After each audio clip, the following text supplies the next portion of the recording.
How to use invoice settings. First, go to the settings. Then go to invoice settings. Here you can see default settings. You can modify each settings as per your needs. Let's understand each setting one by one. You can set desired prefix for your invoice number. This is the first part of your invoice number. Next, you can set up serial number for your invoice. Your new invoice number will start from this serial number and increase automatically for every new invoice. This is also a part of your final invoice number. This is how your final invoice number will look. Set discount options from here. Let's select per item option for discount. This is how per item discount will be visible on the final PDF.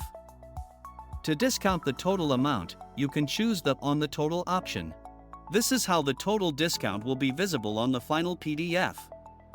Select tax or GST settings here.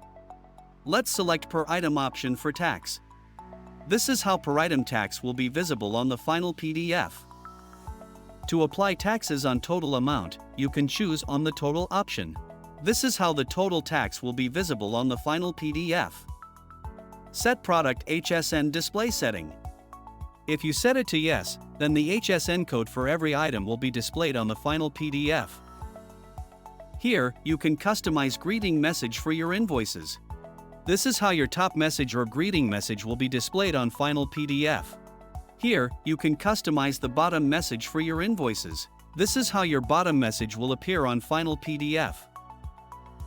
Set payment instructions to Yes if you want to display payment information on the final PDF. Remember to add payment instructions in your business profile.